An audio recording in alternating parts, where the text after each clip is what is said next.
Good afternoon. Hi, everyone. Welcome to the 5th Chu Memorial Lecture in East Asian Studies. Before I hand the program to our department chair, Professor Scott Levi, I'd like to say a few things about the history of this lecture. Chu Lecture in East Asian Studies is made possible by a generous gift from Lucy Chu and her family in Sam Chu's honor. Professor Sam Chu was born in Shanghai in 1929 to a diplomatic family. He immigrated to the United States with his family as a young man.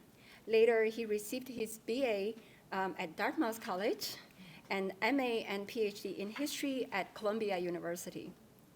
Before joining Ohio State University, Sam Chu taught at Bucknell University and the University of Pittsburgh. At Ohio University, he served 26 years as a widely respected member in the history department and also the director of the esteemed East Asian Studies Center. He retired in 1995 after 26 years of service. He was a prolific scholar. He authored many articles in journals and books, and he's also the author of multiple volumes. He's the author of Reform in Modern China, Chang Chien, and a co-editor of Li Hongchang and China's Early Modernization, and Madame Chiang Kai-shek and Her China.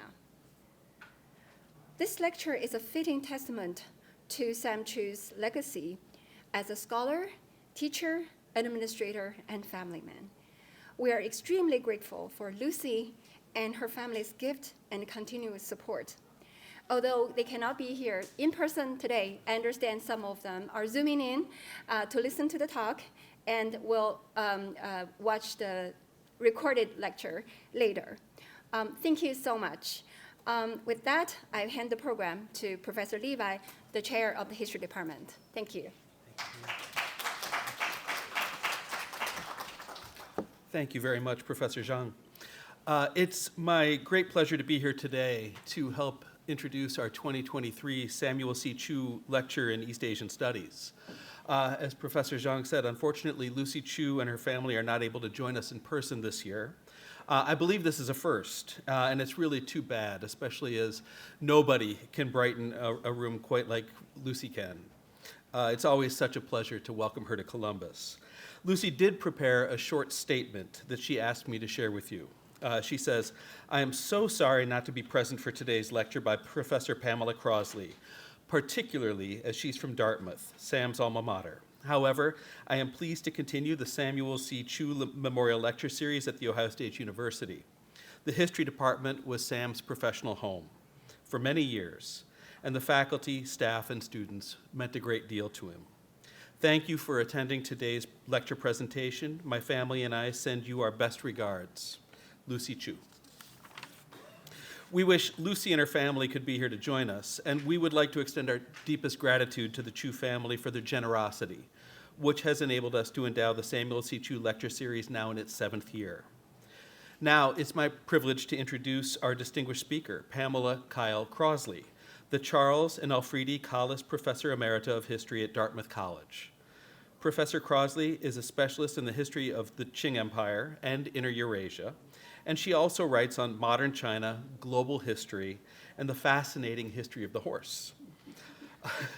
She's written an article on that for me.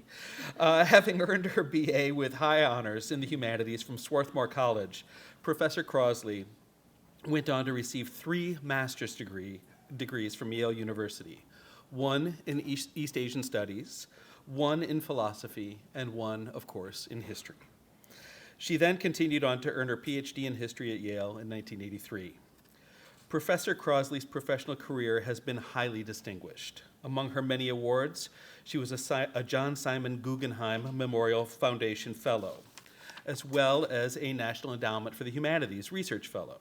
She's been awarded the Jerome Goldstein Award for Distinguished Teaching and is an original appointee of the Dartmouth Society of Fellows. Professor Crossley is the author or co-author of 8 books. Among these are A Translucent Mirror, History and Identity in Qing Imperial Ideology, which came out in 1999, and for which she was awarded the AAS 2001 Joseph Levinson Book Prize for Best Book Any Discipline on Pre-20th Century China. A Translucent Mirror traces the ways in which the Qing Empire incorporated neighboring but disparate political traditions into a new style of emperorship, and it remains required reading for students and scholars making their way into the new Qing history. Her most recent book, which I grabbed off my shelf on the way over, right here, Hammer and Anvil, Nomad Rulers at the Forge of the Modern World, examines the role of rulers with nomadic roots in transforming the great societies of Eurasia, especially from the 13th to the 16th centuries. The book has already been published in Chinese and Turkish editions, and I'm told it's a popular read in graduate seminars on Central Asian history right here at Ohio State. Of course, we haven't time to survey all of Professor Crossley's work, or we'll never get to the talk. But I do want to note that we can look forward to Professor Crossley's forthcoming book, China's Global Empire, the Qing, 1636 to 1912, which is due to be released with Cambridge University Press later this year. One final note is I've also recently learned we are welcoming Professor Crossley back home to Ohio, a native of Lima. And we are honored to welcome you back here today. Professor Crossley's talk is entitled The Evolving History of the Qing Empire, the New 19th Century. Please join me in welcoming Professor Pamela Kyle Crossley as the 2023 Samuel C. Chu Memorial Lecturer in East Asian Studies.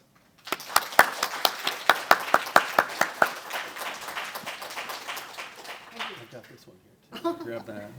Yeah. Thank you. Does this? Oh, that's okay. Thank you. I just click it. Yep. Okay. Yeah. Okay. In a minute. Thank you so much for that really generous introduction.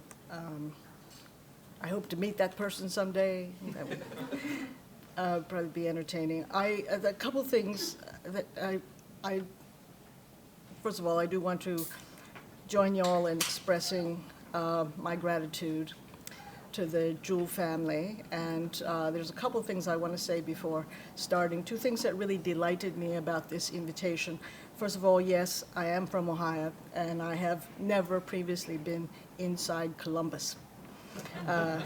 It's nice, actually. I've been all around the outside at various times, but never came into town. Second, let me, it's just, how do I, is it, okay. Second is about Sam. This is really one of the reasons I was so honored and to be invited here.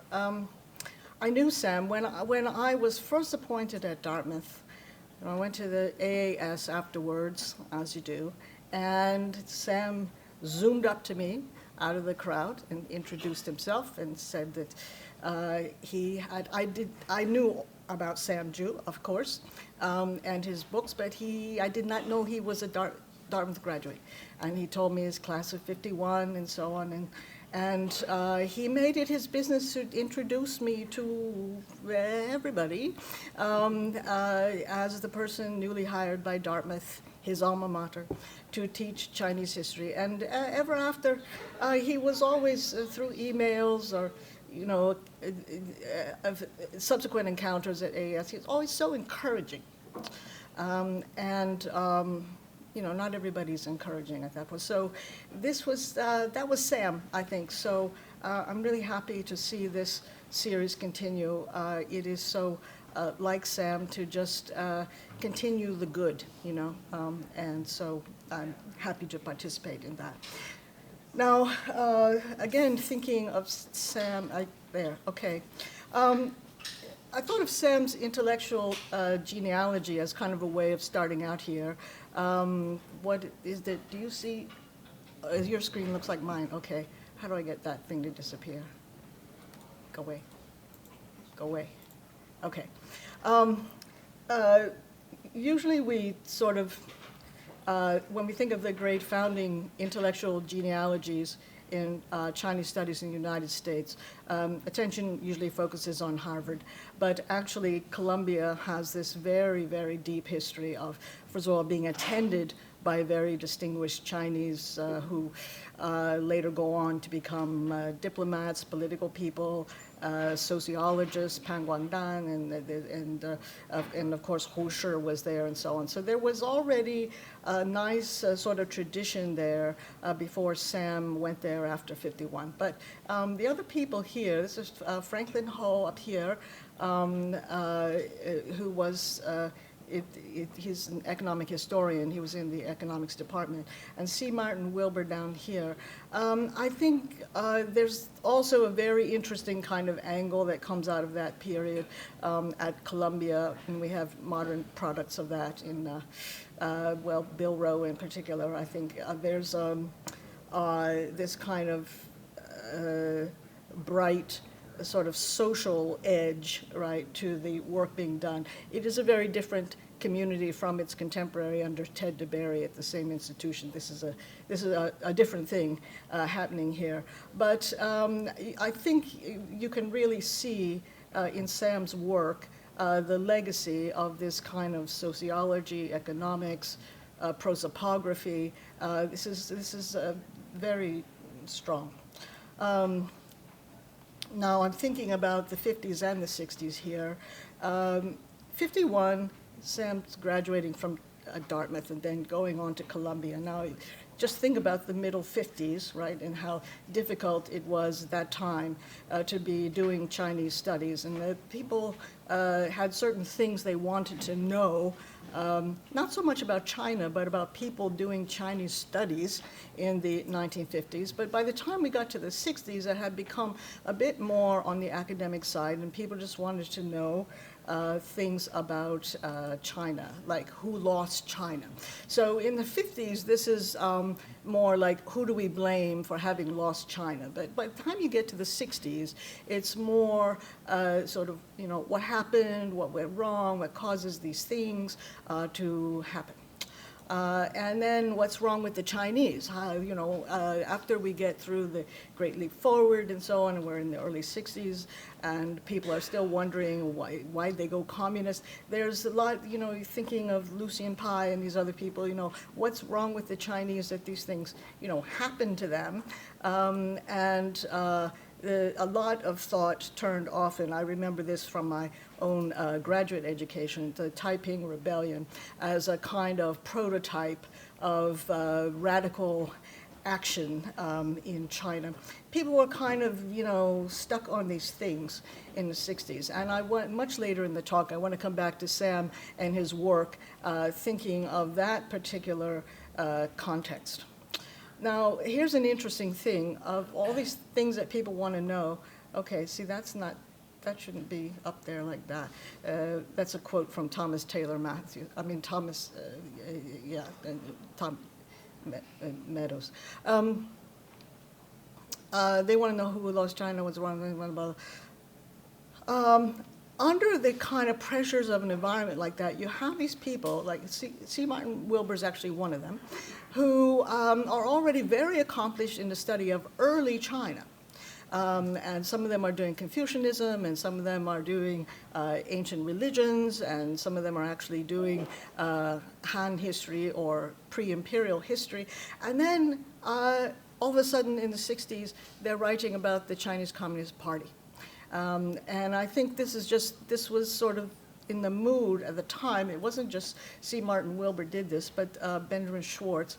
You're kind of, again, we're back to this whole question, what's wrong with the Chinese, and are there sort of prototypical, fanatical episodes in earlier Chinese history that we can focus on in order to get everybody else to understand, you know, what's wrong with China. So out of this, I think if we're, I can talk louder. Okay, thank you. So out of, stay close to that. That's good. Thank you. You're good. I I got this up a little bit. Okay, okay. You're good, that's good, Talk like perfect. this. So we had this earlier kind of story that I think I would distinguish from the later story, something like this. I'm simplifying terrifically, but let's think of it this way, that there's a way you can narrate Qing as a dynasty. In fact, the last dynasty in China. There's another way that you can narrate China as an empire. And so I want to look at what happens if you take these two approaches and how they can be distinguished. I should just say, by way of prelude, we're not going to agonize over what an empire is. I think we're all fairly clear what an empire is. I think one little footnote I would add is that of all the things that we call empire in English, there's a whole lot of different things in there, but a certain number of them do constitute a kind of set of comparables, right? And so in the case of Qing, it will be basically Russia, Ottoman. I won't fit in Qajar, Iran, but that would be a possibility too. So you get a map when you're doing this dynastic thing.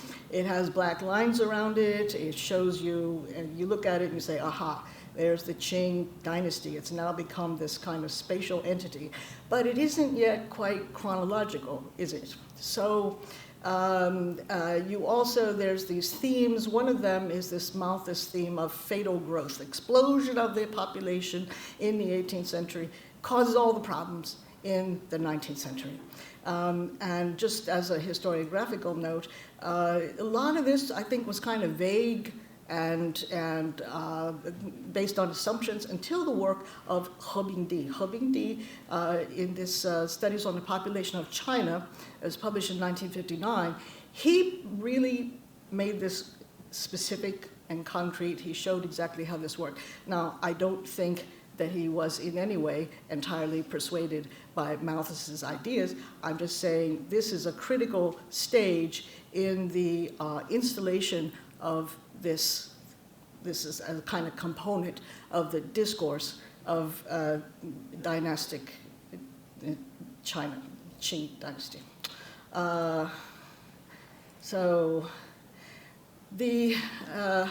Apart from the theme of exploding population causing all this problem, all this chaos, all this poverty, there is this other sort of paradigm coming out of this, and it's drawn from Marx, it's drawn from Acton, and I think it's put into play in terms of the development of our discourse by John King Fairbank. And this is basically this idea of challenge and response. And so this is sort of this idea that China, like other societies in Asia or North Africa, kind of in this state of repose and complacency until disastrously they're set upon by these more aggressive outside forces who then cause history to start up in Marx's formulation here, or in Acton's, they cause modernity to sort of sprout. And for Fairbank, this is the threshold from which we see the emergence of modern China. So this is very familiar. Here's Fairbank. Has this machine in front of him. It's a typing machine.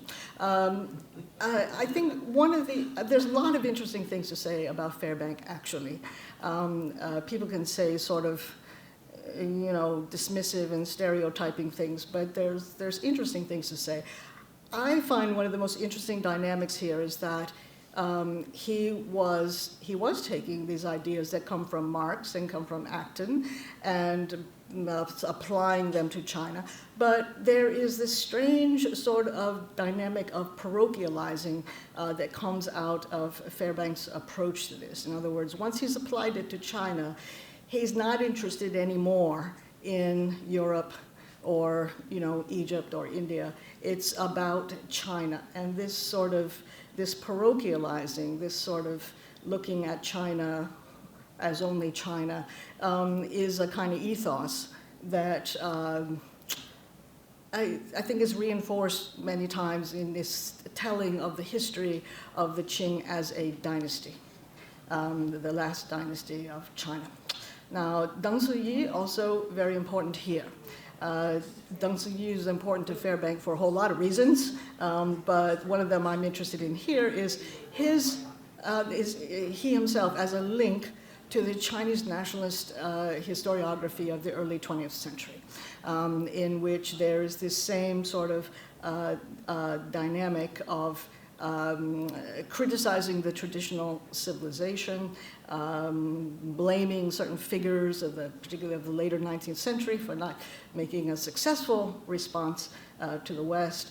And again, this sense of we don't need comparisons. It's all right, we'll just talk about China. That's the important thing, we just talk about China. I also want to throw in here Mary Clayball Wright. She becomes an important part of this story. Now, she was a student of Fairbank, and she went to Yale, where she kind of, established her own sort of intellectual lineage there. What I think is important about Mary Wright is that she established within this discourse this whole question of restoration, successful reform, conservatism in the very late Qing period, and raising all these questions, why didn't it work, right? And I think Mary Wright was able to make this substantial, right, and root this so firmly that people would just continue to ask about this for a long time. How come they didn't save the dynasty? Why wouldn't that work? Now, here we're back to Sam, see, because here's one of Sam's best works, and what Ying had said before, the range of Sam's work is really astonishing. I mean, just go and look closely at it. It really is impressive. But here's one of the best known ones, and it's right on Li Hongzhang and China's early modernization. And it focuses in on this whole question of what went wrong with this generation of very talented, very powerful men in the late 19th century who somehow or other are just not managing to get China up to speed in order to deal with all these other societies. Now, later, I'm going to actually come back to another book of Sam's that I think is sort of more surprising in the way that it works. Now, if you're doing the dynasty thing, you have a chronology. And your chronology is not actually going to be exactly the same as the people who are doing the empire story. So first of all, it starts in 1644. 1644, just whammo, the map that I showed before, poof, there we are. 1644, conquest of China, and then it's just kind of static. China's been conquered, now we're carrying on. Then we add Xinjiang, then McCartney is this big thing. Because McCartney failed, therefore somehow or other there are these terrible consequences for China afterwards. Though I'm not going to go through all these items, but I would just point out that first Opium War and the Treaty of Nanking are sort of in there. This is where the threshold is that Fairbank was indicating, and this has become really well established in Chinese historiography. This is when modernity starts. As soon as these folks come in and start imposing all of these demands on the Qing regime. And then it ends, you can't see this, but unless I can, am I able to move this? Yeah, okay. It ends in 1911 with the outbreak of the nationalist revolution. So you have this 1644 to 1911. If you're doing this dynastic thing that's your chronology. Whoops. No. Okay, now suppose you want to do the empire story. Now I called one old and one new. I don't want to be misunderstood about this. I'm not saying one is outmoded, we don't need it anymore, throw it away, and the other one is somehow or other all cutting edge and wonderful. I'm just using old and new to kind of distinguish them, let's say dynastic and imperial, but what I really do believe as a historian is you've got to keep these both in your mind at the same time, and maybe three or four other narratives as well. But the roots of this other way of looking at Qing as a conquest empire, I would say Owen Lattimore is very important because of his focus on the borders and expansion of the borders, cultural change at the borders.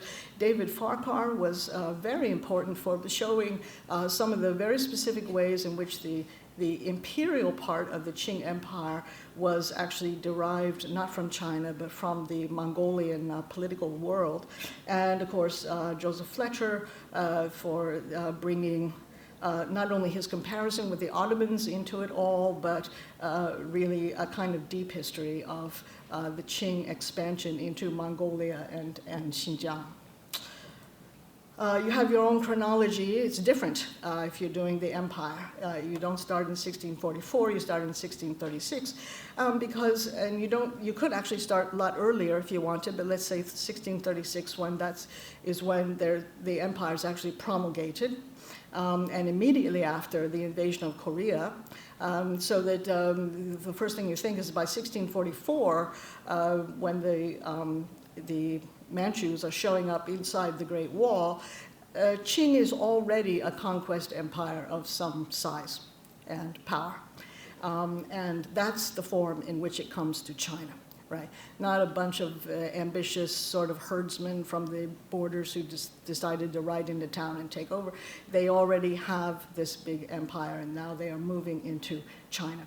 Now, I'll show some maps associated with these points here, but basically there's no kind of 1644 conquest of China, then whammo map with black lines around it.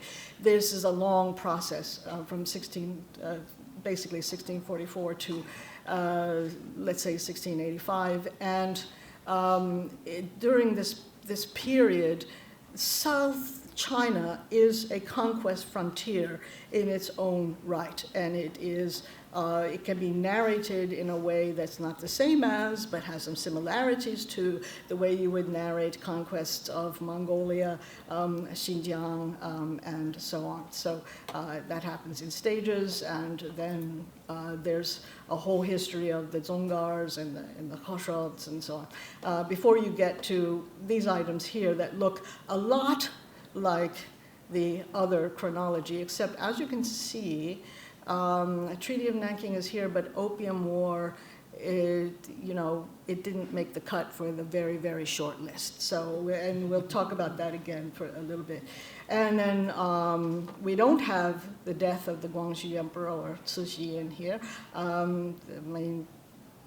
From the imperial point of view, this may not be very important. And it goes to 1912 because that's actually, in February of 1912 is when the emperor actually abdicates. So that's the end of the empire. Now, you might actually look at a map like this in thinking about the Qing Empire as contrasted to the Qing dynasty. This is late Ming, and it's just an attempt on my part, it's not very good, to somehow graphically represent the steady loss of territory by Ming in its last 3-4 decades, so that by the time you get up to 1644 when Qing come in, Ming is just one of the entities controlling some Chinese territories. They've really, by that point, lost about 30% of the territories they would have been controlling in, say, 1580. So it would look like that, and then, whoops, I don't know what that is. No, that's this. And so the process of conquest might look something like this. So again, this is an attempt to represent the stages between 1644 and 1685. So you have a very rapid conquest of more or less this territory here. And then you have a couple decades of contestation of all of this. In fact, this is about 3 decades. It goes down to the outbreak of the so-called Three Feudatories War.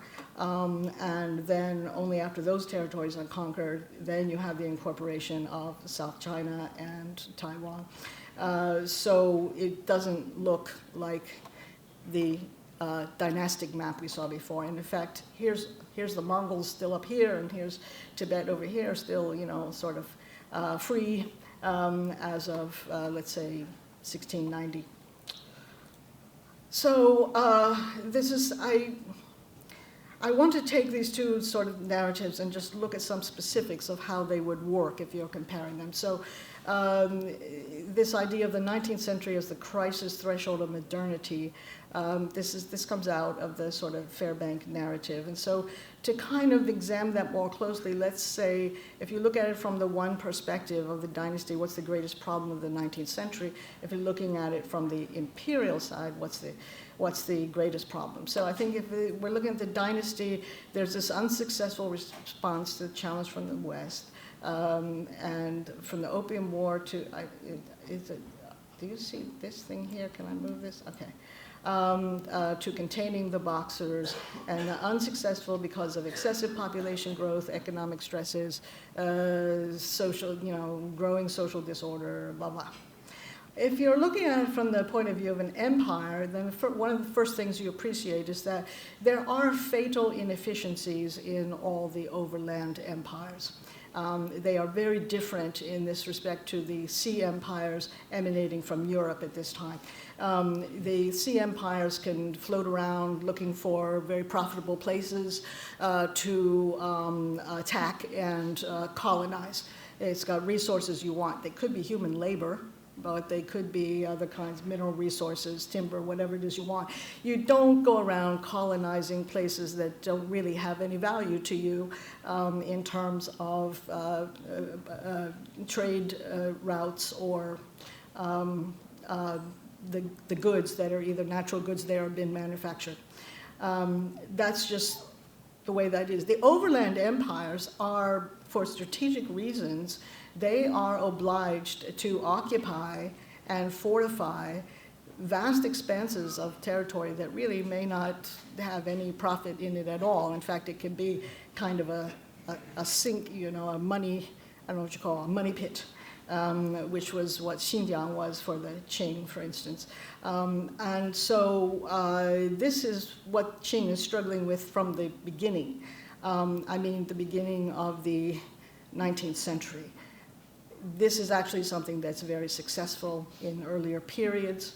So we might be able to talk about that. So to look at this in more detail, going back to the dynastic view, we have an unsuccessful response to challenge from the West. In the normal narrative of this, why do we have all this failure? Well, there's this belief in the superiority of Chinese civilization. Makes you feel like you don't have to worry about those people, and we're better. The attempt to separate military modernization from modernization of education and restructuring of society. This is a famous characteristic of the so-called reformers, self-strengtheners in the 1860s, 1870s. This idea, most people credit it to Zheng Guofan, probably had something to do with it, that, well, that's fine. We can get the weapons, we can modernize the military education application, but we don't have to change everything. In fact, we don't have to change much other than that. Disinterest in capitalistic practices, including financing of heavy industry, and failure to anticipate the nationalist movement. Okay, so that's how these are some of the explanations you come up with if you're looking at it from the dynastic point of view. If you're looking at it from the imperial point of view, these fatal inefficiencies idea, there really are these continuous disorders within the Qing territories from the 1770s all the way through to 1912. And they are continuous, even if the scale is, changing somewhat. And actually, the idea of these as domestic, that is interior disorders, is actually related to the rapid expansion of Qing territory in the early 18th century, because once you've expanded the territory, what would have previously been disorders at the borders or across the borders actually now are domestic disorders that you've got to deal with. Also, throw in here the effect of the Taiping War.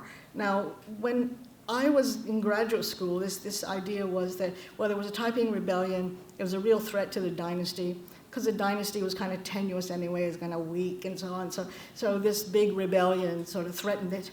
But it was suppressed.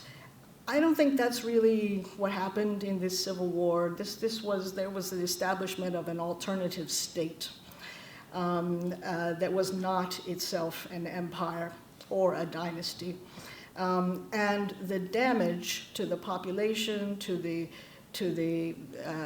agricultural sector, to the natural environment was huge. In fact, I don't think even today people have a really absolutely clear way of assessing this damage. It's, to me, part of a series of wars in the middle of the 19th century that involve these empires. So in some ways, the American Civil War, the Crimean War, the mutiny in India, all these things really have a lot in common, including the personnel who were traveling all around the world with their weapons that they were introducing to these fights. But I still think the scale of the Taiping War is just something that I don't see people getting, as it were, their heads around this. And that means being able to really assess the damage and figure out how much is that an explanation for some of these incapacities of the empire in the late 19th century.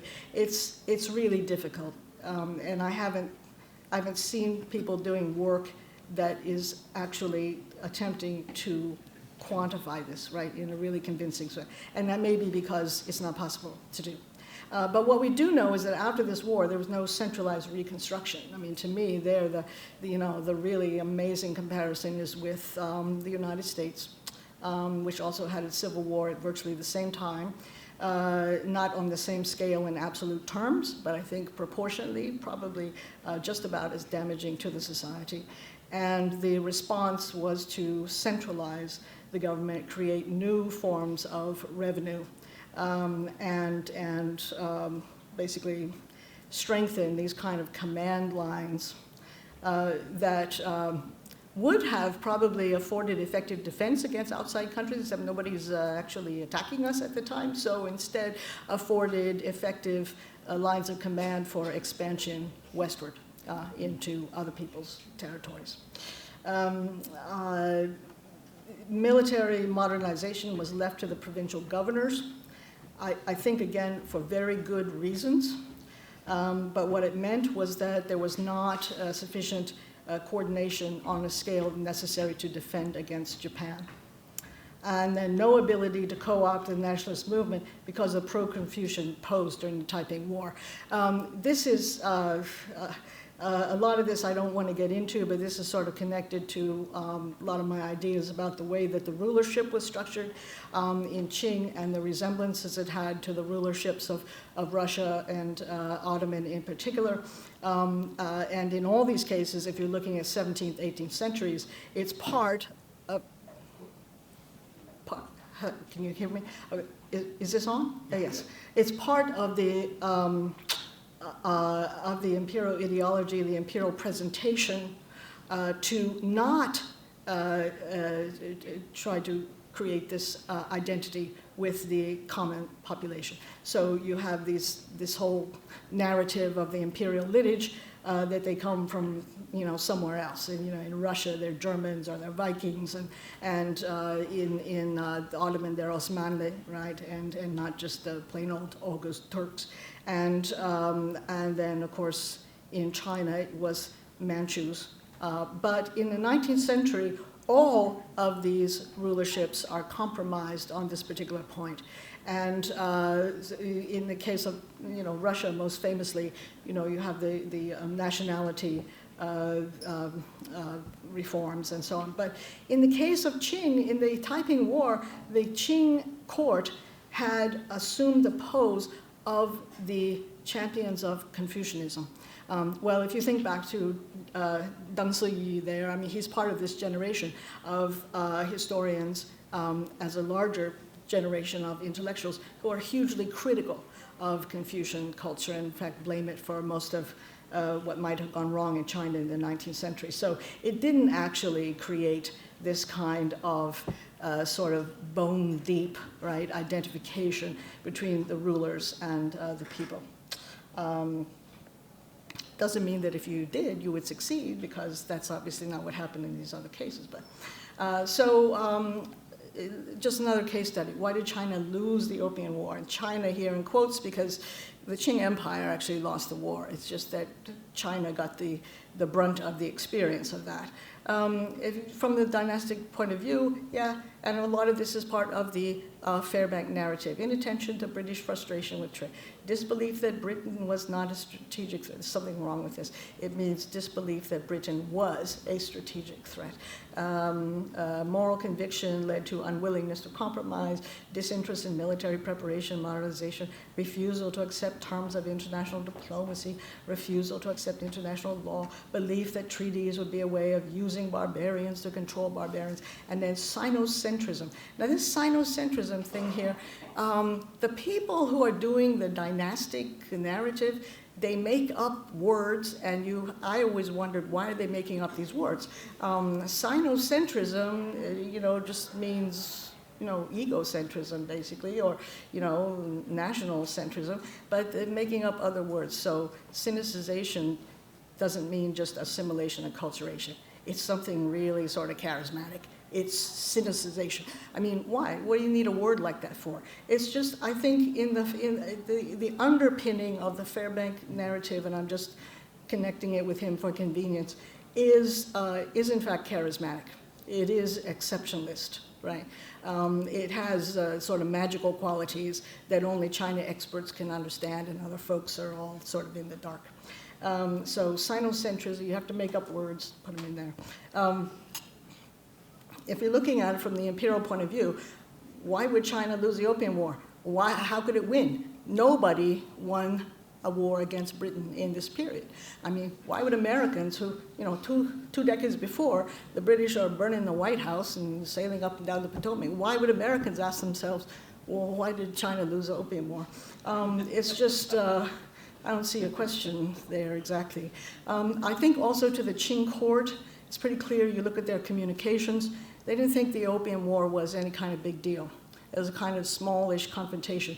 They had really big things going on in terms of floods, famines, new uprisings in the Xinjiang, Gansu area, difficulties with Kokand. They thought they had kind of solved the war, but it wasn't clear they had. So it just didn't seem like this wasn't at the top of the priority list, and so it means that you don't necessarily give it your full attention.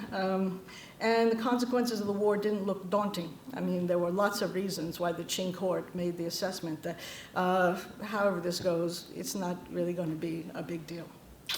And then there's these insuperable logistical problems of mobilizing resources over land. This is just part of this just structural sort of handicap that land empires in this era had over these newly arrived empires from Europe. So in each of these modes, in each of these kind of discursive poses, what can you do by way of comparison? Well, if you're doing the dynastic thing, you can compare the Qing to other dynasties in China.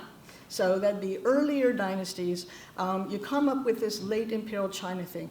I associate this with Fred Wakeman. I don't actually know exactly where it came from, but this idea that China's like got its own time brand, and the rest of the world is doing early modern, and so but China's doing late imperial China. It presumes that the continuities from Ming to Qing are more important than the discontinuities. There are continuities, there are discontinuities. I don't know, deciding which is important seems to me like that'd be at the end of your discussion, not at the beginning of your discussion. So you have this whole sort of special time envelope that you put yourself in. You consider that the Qing has the same basic government institution as Ming. It's got the same government philosophy. That's the Chengzhou philosophy. Got twice the territory, twice the population of Ming. Now, this formulation, I think, first appeared in Joseph Fletcher's essay on the Qing conquest of Central Asia. I think I think there's something missing. We'll get to that in a minute. So anyway, twice territory, twice population. Longer than Yuan, and almost as big in territory. But clearly, Qing did something different from Yuan because it lasted a long time. Fairbank, I actually heard Fairbank himself say what they did differently is they were better at copying things from China than the Mongols were. And that's how come they lasted so long like that. Same fear of assimilation as the Chang Chien. This is the Qing casting themselves back. Oh, we mustn't allow ourselves to speak Chinese or marry with the Chinese because we'll lose all of our martial essence, you know. And then this traditional reliance upon the Chinese world order, so-called tributary system for international relations. Just don't get me started on that one. Suppose you, for comparisons, you don't want to be in the dynastic mode. You want to get into the imperial mode. So you might sort of start something like this. Here's Russia here, and here's Qing, you know, here. Qing is about two-thirds the size of the Russian Empire. This is thinking of both of them around 1800, let's say. And 10 times the size of Ottoman territories on land. Now, Ottoman was a sea power long before 1800, so in some ways when you think about the scope of Ottoman power, just sticking to the land is not really going to help you very much, but anyway, that comparison is on land. Military modernization, this is really became a topic of discussion and a certain amount of action in China in the very early 19th century, and they did abolish traditional military ranks, and Ottoman did that too. In the case of Ottoman, this is a long struggle, step forward, step back, you know, a certain amount of violence and so on, but it did happen. Qing never abolished the traditional military. They didn't try to either. Again, for very good reasons. Ottoman was a sea power in the 17th century. Russia started doing this in the 19th century on a big scale. I mean, Peter the Great was already, you know, starting this, but it scales up in the 19th century. Qing never became a sea power. Again, I think for very good reasons. Russia, Ottoman both floated international bonds. This is just using deficit financing to try to leap ahead in terms of technological development and mechanized manufacturers and so on. It was happening in Russia, Ottoman.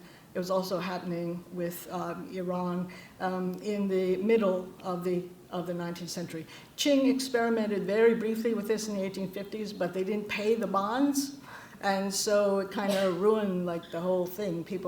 So it isn't until really almost the end of the dynasty that they go back to this idea of let's sell bonds, let's commoditize public debt in order to get some of these things done. And then back to this point I'd made before, that the Russian monarchs became Russian in the 19th century, Ottomans Turks, and Qing became Confucian, which in terms of the development of Chinese nationalism just didn't help very much. So the upshot of it is Turkey arose as a stable, centralized state after Ottoman. Russia and China both underwent these traumatic kind of transitions. Now, in the same way that I said, each of these has got something going for it. Each one of these narratives has something going for it. Each of them probably got something wrong with it. What you really have to do is keep both of them in mind, but it's also possible that as a profession over time, you kind of synthesize them. So we have an adumbration of this with this China-centered history going back to Paul Cohen, who was already sort of doing this in the late 80s. Take the emphasis off foreign actors. I mean, this was a really important thing. We don't need to go into it, but the way that the historiography was being developed in this kind of Fairbank and Dunsuyi enclave there, you really had to move it off of them. So that was one way of sort of synthesizing these two ways of looking at it. The other is, and some of this comes from just completely outside Chinese studies, people like Andre Gunderfrank, who didn't know any Chinese or anything about it, but was able to remind people, hey, in the 18th century, China's the biggest economy.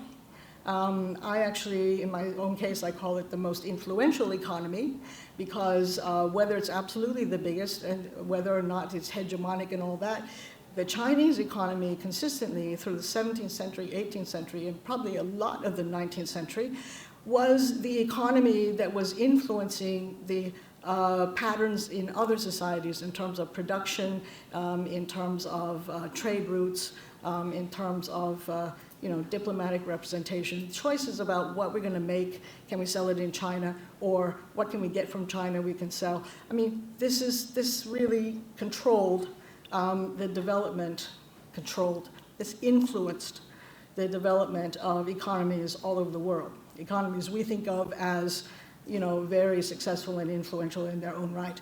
And that does not end in the early 19th century.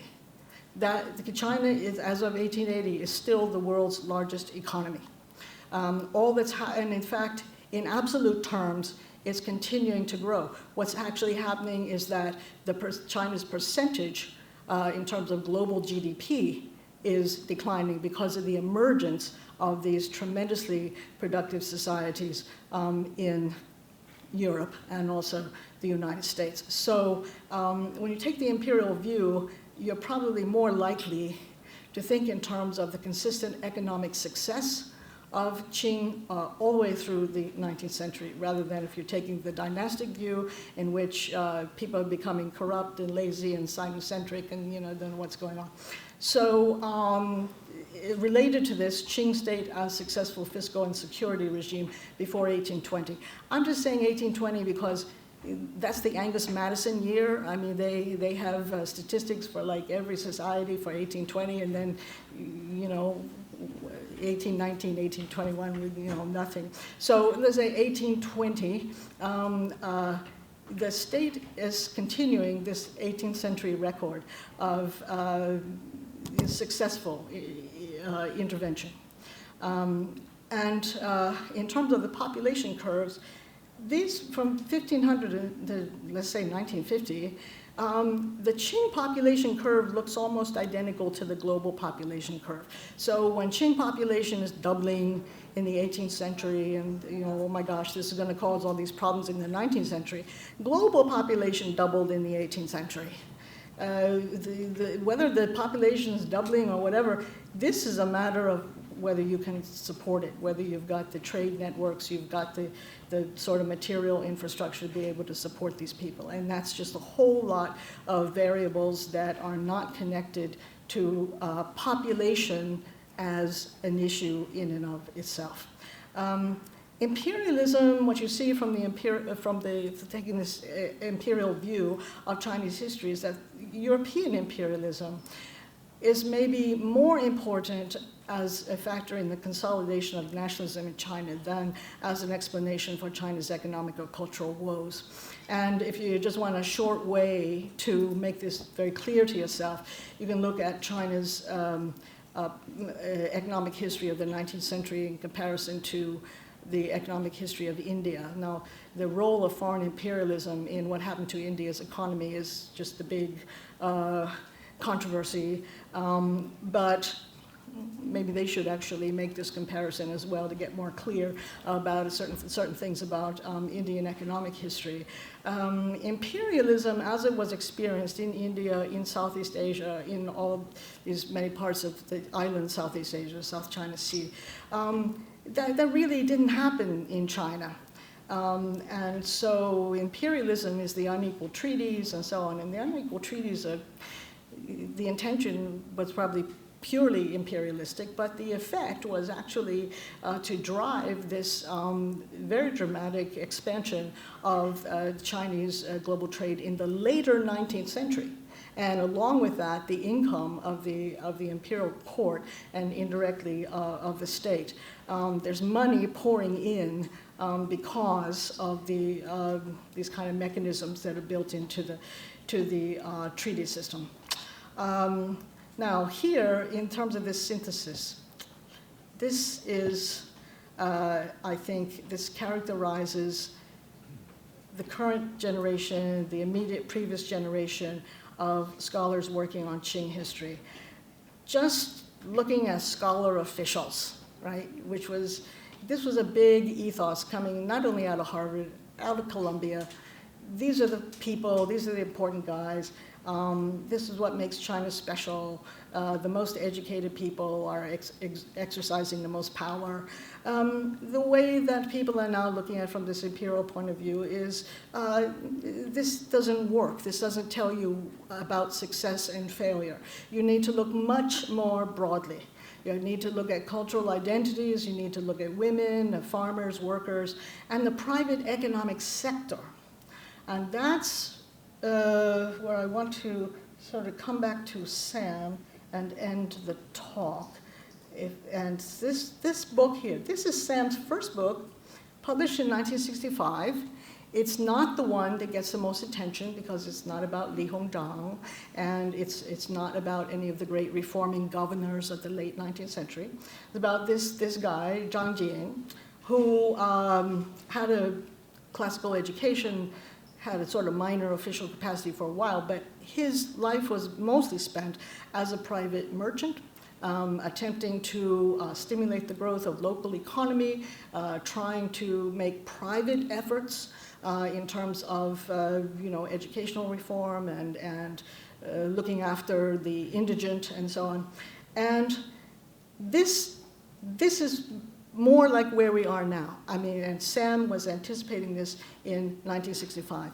And coming out of that Columbia environment, by the way, where this is just a matter of you found the documents and that's wonderful, but in addition to that, you had the insight to understand what's probably important about this. So there's Sam, right? He's at the beginning, he's at the end, and I'm so happy about that. And if you have not read this book, a Reformer in Modern China, I think you must. You can actually download it for free from a certain site in the UK.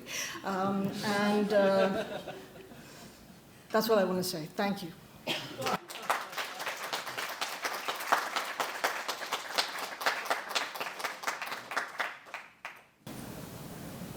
Should I come to mediate questions for you? Okay. Yes, Sam. I'd be happy to. All right. Questions from the audience here. I'm going to be coming around with a microphone. Bear with me, we're wearing heels. I'll start out, actually, we have an online question from one of our faculty members, Chris Reed. He says a comment more than a question. I was interested in Scott's opening comment that you're a native to Lima, Ohio. It reminded me that Ezra Vogel grew up in Delaware, Ohio, and went to college there. And the father of C. Martin Wilbur, the professor who supervised Sam Chu's Columbia dissertation, also grew up around here and ran Columbus's downtown YMCA until he took his family, including CMW, to China to pursue his missionary enterprise. In your view, why have so many Ohioans become prominent scholars pursuing China studies? Is this on? That's still on. Okay. Thank you, Chris, and I'm sorry not to see you today. Okay, amazing question. There was, when I was in grade school, Ohio was the mother of presidents. Now it's like it's the mother of historians. I do not know the answer to the question. I can say that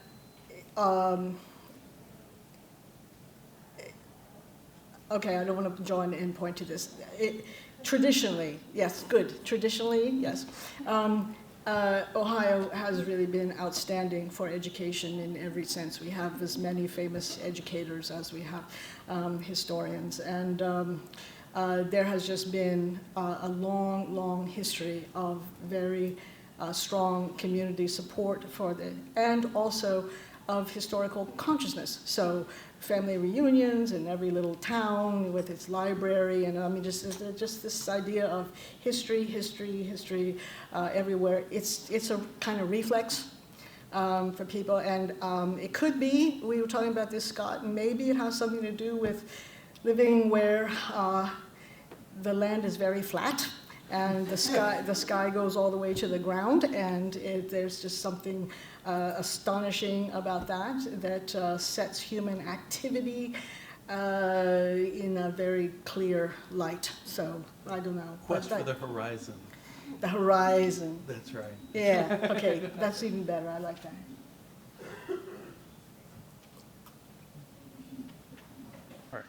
Thank you for excellent talk. Just a quick question. Would you mind saying a little bit more about the comparison between the Crimean War and the Opium War? I mean, my idea of comparing them is that they take place middle 19th century, sort of, and a clash of two empires, right, over issues that may strike us today as fairly trivial. But I was thinking in terms of the technology, really, and there's the number of veterans of the Crimean War and the American Civil War who show up in China during the Taiping War is really, very surprising to me. But in each case, they're not always hired just as foot soldiers. They come as advisors who are going to spread the use of these weapons. So these rifles, with rifling and Gatling guns, right, and grenades and trench warfare, right. So I mean, all of these massively increase the casualties and sort of, and I think you can see the effects in the Taiping case.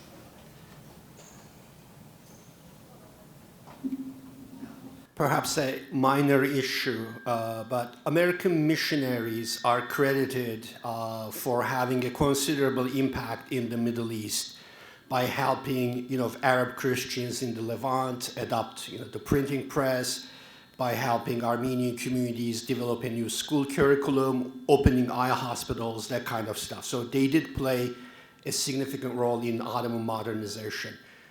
Do you see something similar in the Chinese case? I do, to a certain extent, but seeing that very issue in a much brighter, bigger sort of lens was characteristic of a lot of this historiography of the 60s and 70s.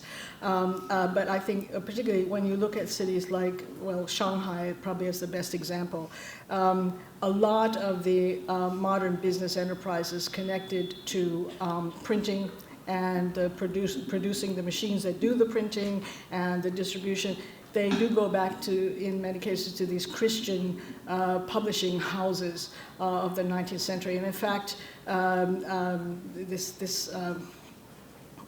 father, the Song family, so-called Charlie Song, right, who was actually not named Song, he was named Han, but his early money was made in that. I mean, publishing these Christian tracts in English and in Chinese. So then you have this whole population of translators and, this, so, and modernization, it is a kind of modernization. There was already a very vigorous printing industry in Qing China earlier times, but introducing these mechanized printing presses and everything that goes with that, it was a new thing. So that persists. I think that's a real thing. Good evening, and thank you for your talk.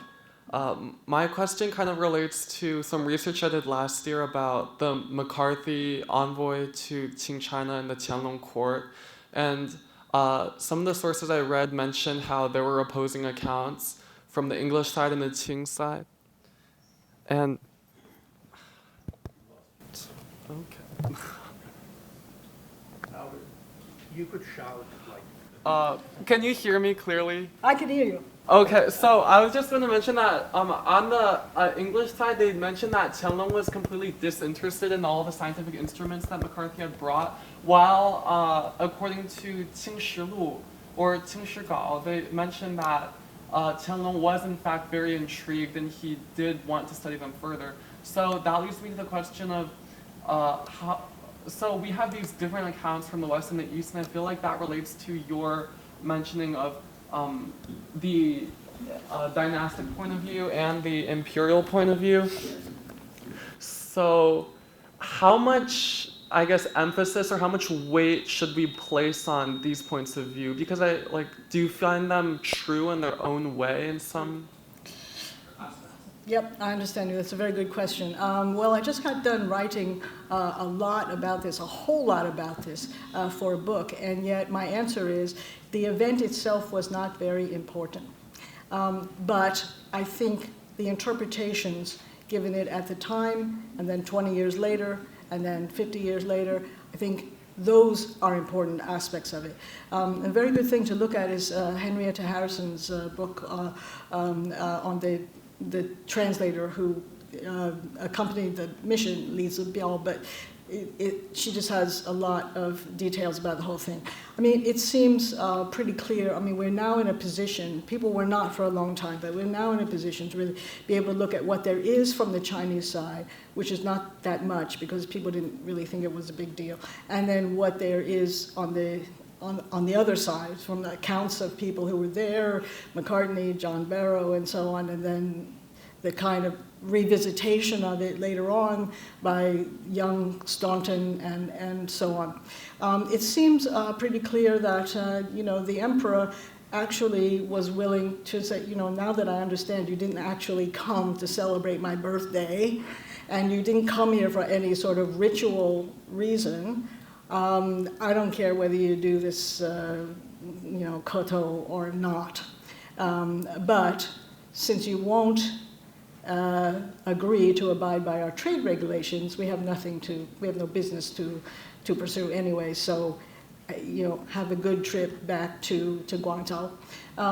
And the emperors afterwards just said, fortify the areas that they've been telling me they want to acquire. That was mostly sort of Zhoushan Island. And other than that, we have other things to get on with. This is the middle. I mean, we're kind of getting up towards the White Lotus Rebellion, and there's already lots of problems about Heshan and so on. So, I mean, we just, this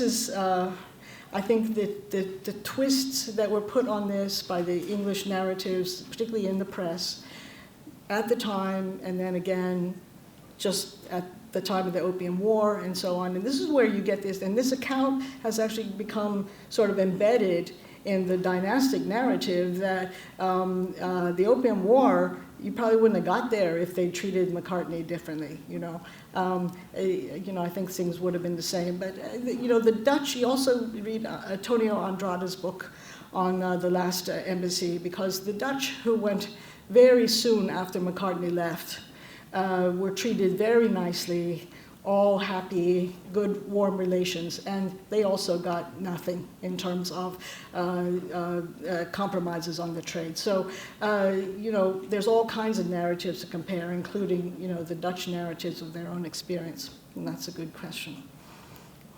Okay.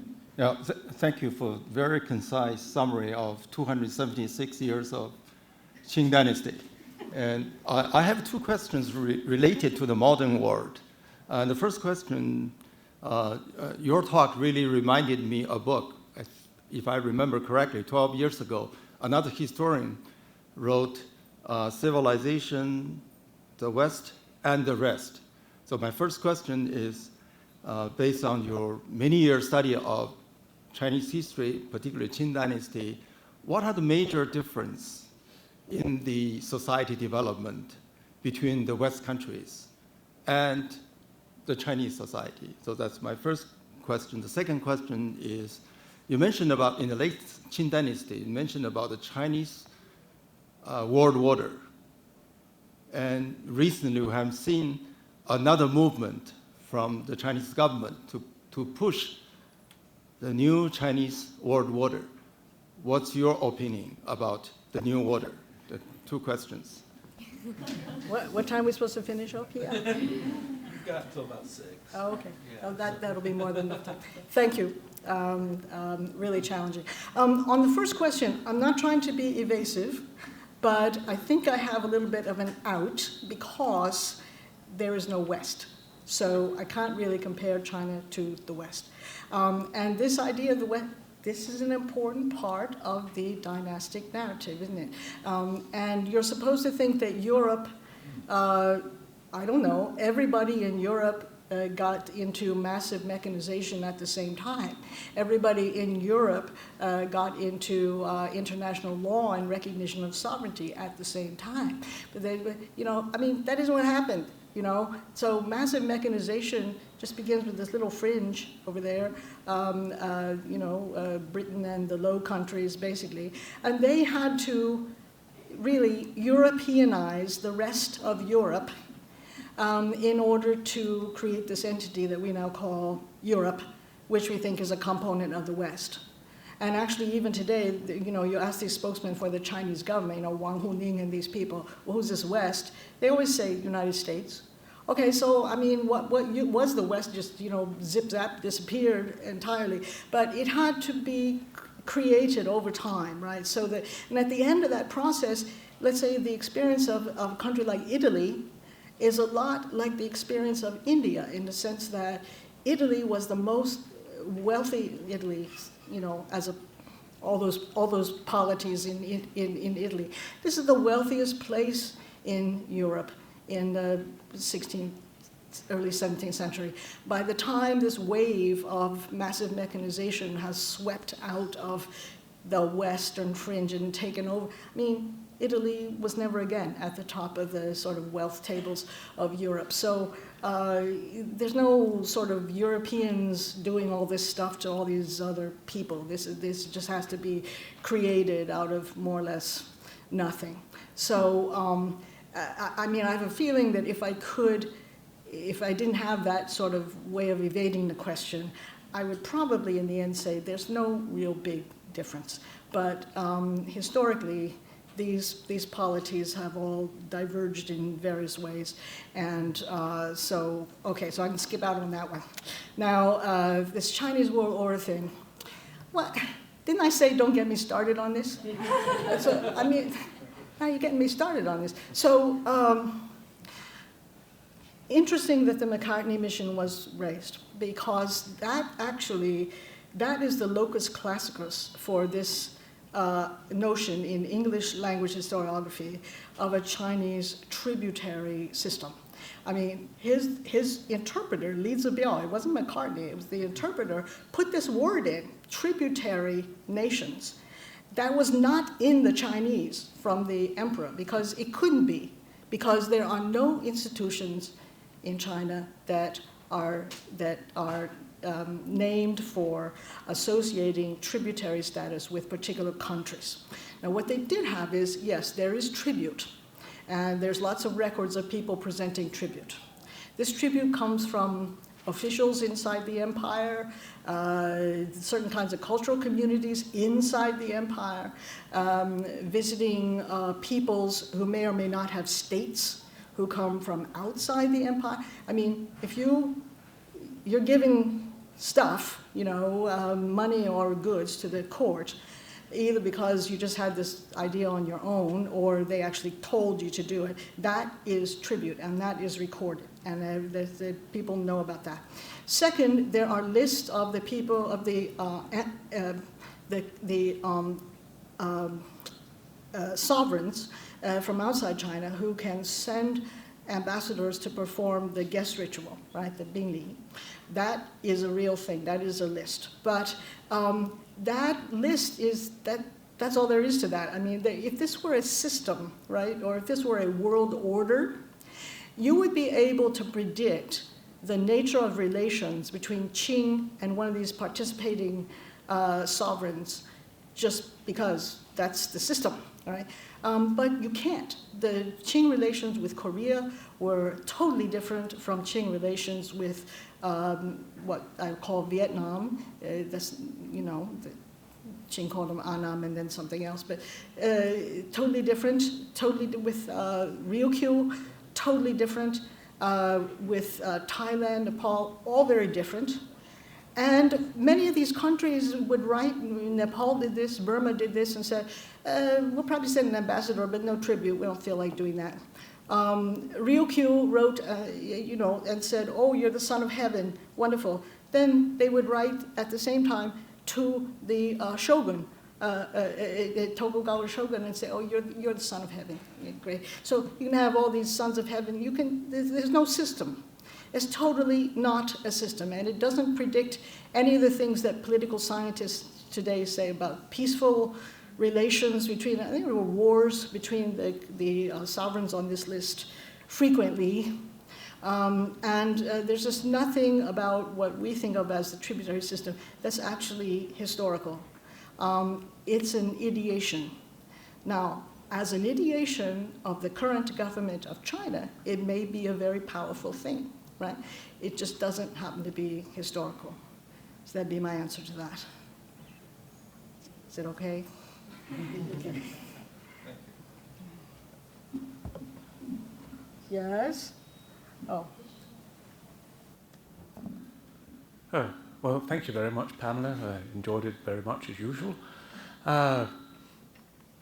So I have probably just one question, actually, but it's I want to start by one thing and then end up with a question about another thing. But since we came to talk about the McCartney embassy, right? What is happening? Can I just talk like this? Can you hear me? Okay, you'll just keep this one. So the McCartney embassy, right, and the question about modernization, interest in all these things, what we always forget about when you talk about this, that modernization was an extremely violent process in Europe also.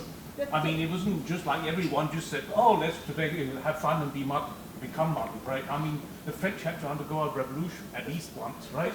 And everywhere. So it was a pretty dramatic, very violent process. Why would the Qing emperor want to unleash something like that? Because then I want to go back to, you mentioned the Frank and the China being, or the Qing Empire being the world's biggest economy by then. And you then emphasize the limitations or the constraints of this kind of territorial power. But actually, I think that you could turn this around, because of course they had all these constraints. But actually, if you look at China around 18, say, at the end of Qianlong's reign, he must be able to say that he was simply the most successful territorial emperor in history. Yeah, I think he had basically solved all the problems in terms of that someone governing from Beijing might have. He had conquered the steppe, right? The population was enormous. The taxes were minuscule compared to the modernizing Britain. Chinese people simply barely paid taxes compared to what was paid in Britain at this time. It was an extremely successful territorial empire. Why would you feel the pressure to, as it were, become modern and unleash all that sort of, calamities on your society? As it had to be forced down most people's mouth anyway. Yes, several times going through the talk, I would say, for good reasons, right? For good reasons, this somehow supposedly fatal error occurred. For good reasons, that other supposedly fatal error occurred. And I want to kind of pose this, in contradistinction to Fairbank's idea of this precocious ruination, right? That in his view, China was so successful in the Ming and even in the early Qing that that's where the complacency comes from, the sinocentrism, blah, blah, blah. So it's a cultural explanation. I don't think the cultural explanation works very well, just because I think there's really a lot of evidence for the 19th century of people who were not complacent. But these structural issues, yes, this is absolutely true. These great overland empires, and this also included South Asia before the Raj, right, had succeeded by having these thin governments, much too small to really be able to, let's say, initiate some kind of a leap into mechanization. They're just too small to do that, and that's why they produce this enormous wealth from the agricultural sector and fed into the urban sector, and a huge market, right, that the whole world wants to get in on, and so on. It really works. And one of the reasons it works in the Qing, and this is also true in the Romanov Empire and to a certain extent, I think, in Ottoman, is the delegation of responsibility for peacekeeping and amelioration of environmental disaster to the locality. And the state's just privatizing a whole lot of stuff that we think should be government enterprises. That's actually one of the things that Sam deals with in this book I'm trying to get everybody to read. So, so by doing that, you keep, the Qing budget barely even grew, right, from the earliest years, because why? Well, it doesn't need to grow. But this point of twice the territory, twice the population, yeah, but the government was exactly the same size. Not exactly, but there's just a marginal increment. Not enough to be able to allow the government ever to get ahead of what problems were, because it didn't want to. That's not the idea. The idea is we have some stability, we have low taxes, everybody's, so it works. It works extremely well until you meet these other guys who, yeah. Well, could I just add to this, right? Because I come from this small country in Europe, Denmark, right? At the same time as Chanlong is, basically living in such affluence, right? Denmark is basically being smashed up on the battlefields in Europe. And this is why we have to become modern, because we become so small that we have to optimize everything and expand the amount of resources the state can extract from us, because otherwise they would not exist. Right. Well, a lot of Chinese nationalists made that same argument as of about 1905, 1910. But that kind of pressure only came to them a century. Yep. No, but your point about why would the emperor, I think that's exactly it. He explained, in his letter, he explained very patiently, we have a good system going here. I don't intend to disrupt it by allowing foreigners to just run all over the countryside, creating conflicts that, I'm not going to be able to deal with. And the strange, not strange thing, but one of the remarkable things is the Qing government was extraordinarily consistent about this, about the idea that we only allow a certain amount of privileges to foreign traders, whoever they are. And when the unequal treaties were created in the 1840s and 40s and so on, Belgium actually never sent gunboats and had no way of forcing a treaty on Qing. The court just handed them one because we gave it to everybody else, and this is our policy. We have the same rules for everyone, right? And so, yes, his view was, you have the problem, or you say you have the problem. There's a question of whether they really had a real big problem or not. But you're saying you have a problem with deficits. Well, okay, I'm not really understanding how this got to be my problem. It was just, and they thought they were very cordial to McCartney, and in fact, Itzhak Tixing, who was there just afterwards, said they were very cordial to him. It's just McCartney didn't get what he wanted, and his big problem was the British press, which was absolutely brutal. They simply tore this man to pieces, and he had to find some explanation for it. And it's, well, the emperor's crazy. He doesn't understand modern trade system. He doesn't want, But no, the emperor. I think the Qing response was utterly rational and was presented as rational. It was explained to these people. They didn't just say, no communication, go away. They communicated. They wrote it out very carefully. So yeah, I totally agree with you. It worked, and it worked beautifully. Then there just came a circumstance where it didn't work so well. But it wasn't complacency, right? It wasn't sinocentrism that caused the problems. So we have about 5 minutes left, so I think only time for one more question. I know there was a couple of hands.